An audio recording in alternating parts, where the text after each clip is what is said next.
अहिल्याबाई होलकर का जन्म 1725 में चौंडी गांव में हुआ था। यह महाराष्ट्र का एक छोटा सा गांव था। उनके पिता मानकोजी शिंदे गांव के पटेल थे। वो बहुत दयालु और न्यायप्रिय थे। उन्हें सबको पढ़ाने लिखाने में विश्वास था। उन्होंने ध्यान रखा कि अहिल्याबाई पढ़ना लिखना सीखें।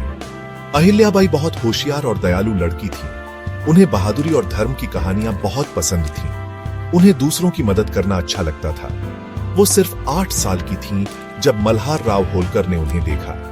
मल्हार राव मराठा सेना में एक बड़े सेनापति थे। वो उनकी भक्ति और बुद्धिमत्ता से प्रभावित हुए। उन्होंने अपने बेटे खंडेराव के लिए उनका हाथ मांगा। अहिल्याबाई की शादी होलकर परिवार में हुई। ये मराठा साम्राज्य का एक शक्तिशाली परिवार था। वो इंदौर आ गए। यही उनकी राजधानी बनने वाली थी। उन्हें क्या पता था, किस्मत ने उनके लिए बहुत कुछ बड़ा सोच रखा है। अहिल्याबाई की जिंदगी में एक बहुत दुखद घटना घटी।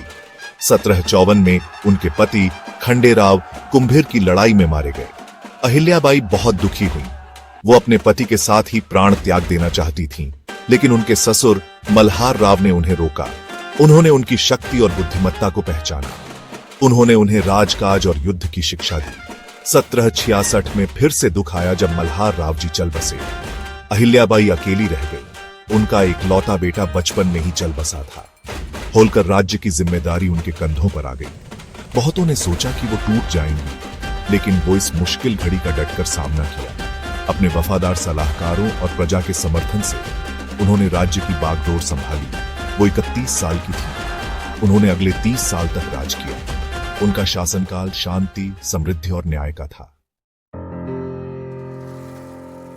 अहिल्याबाई का शासनकाल निर्माण और पुनर्स्थापना का युग था। उन्होंने कई किले, सड़कें, कुएं और धर्मशालाएं बनवाई। वो समझती थीं कि एक समृद्ध राज्य के लिए मजबूत बुनियादी ढांचा जरूरी है। उन्हें शिक्षा की शक्ति में विश्वास था। उन्होंने अपने राज्य भर में स्कूल और गुरुकुल स्थापित किए। वो बहुत धार्मिक हिंदू थीं। उन्होंने मंदिर बनवाए और धार्मिक संस्थानों को संरक्षण दिया। उन्होंने पुराने जीर्ण शीर्ण मंदिरों का जीर्णोद्धार करवाया। उन्हें विशेष रूप से वाराणसी में काशी विश्वनाथ मंदिर के जीर्णोद्धार के लिए याद किया जाता है। इसे मुगल बादशाह औरंगजेब ने तोड़ दिया था। वो कला की बहुत बड़ी संरक्षक थी। उन्होंने संगीत, साहित्य और नृत्य को प्रोत्साहित किया। उनका दरबार सांस्कृतिक गतिविधियों का केंद्र बन गया। वो सच में एक पुनर्जागरण रानी थीं। अहिल्याबाई अपने न्यायपूर्ण और दयालु शासन के लिए जानी जाती थीं। उन्होंने एक निष्पक्ष और कुशल न्याय व्यवस्था स्थापित की। वो अपनी प्रजा की बात सुनती थीं, चाहे वो किसी भी जाति या धर्म के हों। उन्हें समानता में विश्वास था।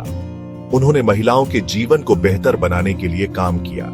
उन्होंने सती प्रथा पर प्रतिबंध लगाया और विधवा विवाह को प्रोत्साहित किया। उन्होंने व्यापार और वाणिज्य को बढ़ावा दिया। उन्होंने अपने राज्य को व्यापारियों के लिए एक सुरक्षित जगह बना दिया। उन्हें आज भी राजमाता अहिल्याबाई होलकर के रूप में याद किया जाता है। राजमाता का अर्थ है रानी मां। ये उनकी प्रजा से मिले प्यार और सम्मान का प्रमाण है। वो हम सभी के लिए एक प्रेरणा है।